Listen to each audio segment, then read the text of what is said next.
There's been such a lot of transformations that have happened. And first of all, I want to say I don't take it for granted. I take nothing for granted that happens in my sessions in the therapy room or outside of it, to be honest. I leave each client and their system to guide what I do. So, when something happens, I'm really quite amazed. So, some stories, let's say.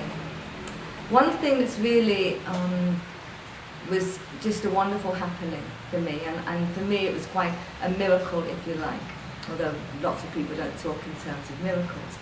I have a client who has a particular syndrome. I forget what it's called. She tells me quite often that I forget it, but it doesn't matter. This syndrome causes her to become disassociated in such a way that she doesn't feel like she's in her body. She will sit with you and I, and she will actually not feel as though she's here. She can touch something and not feel the substance of that thing. So glass, rocks, all of this don't feel any different. She can't feel them properly. So after the first session, she had phoned me and she was really excited. She wanted another session because it was the first time in 6 years that she actually could feel present in her body. And it was coming on and off, but that wasn't the point. It was the first time in 6 years that she could actually feel the presence. And when I last saw her, she'd been out and she was present in her body, and she could actually feel the rocks, that she was out rock climbing. So she could actually feel that. So that was amazing for me because I didn't know that was going to happen. Her system needed whatever it was. I just brought about that with her, brought about that happening. Then I had a surfing lady, young surfer, beautiful young lady who wanted to keep surfing, and she was extreme sport. I advise people not to do it personally, but you know, apparently it's fun. She had had an accident and one of her legs was actually shorter than the other. And whilst I was doing a session with her, her leg grew. I could feel the bones growing under my hands, and she could feel them.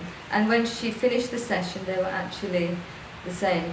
So she'd had operations and things, but they were the same length.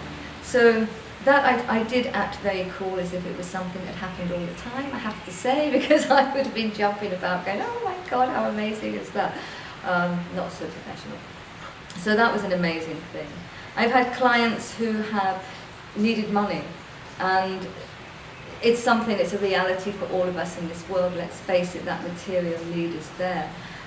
So I had one client who was desperately in need of money, and she had come to me and been talking about how she couldn't pay some bills, how she really needed this. She was going to have to leave this country actually at the time, it was that dire.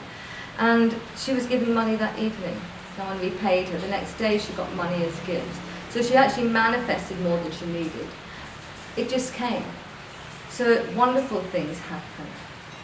I have a lot of people who come to me who are grieving and who want some kind of sign from the other side, if you like. Mothers who have lost their children, people who have lost their parents or their partners.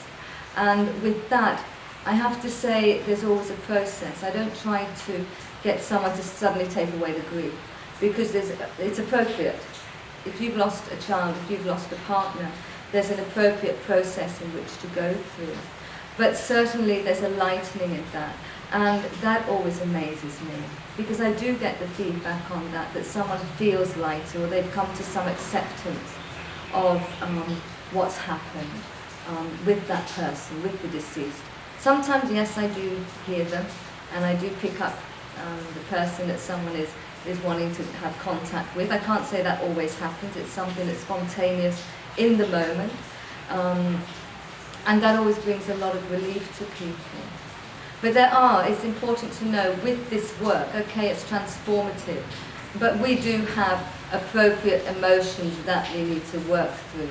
So I wouldn't actually, if someone had lost a parent, or if they'd lost a child 6 weeks ago, I would work with them to allow them to release, but I wouldn't in any way try to take that away, because there's a need for them to go through that process. It's what we call emotion, energy in motion. The energy comes in, you feel the feeling, and you let it out. what emotion means. Emotion, energy in motion. So I'll enable someone to do that. Yeah.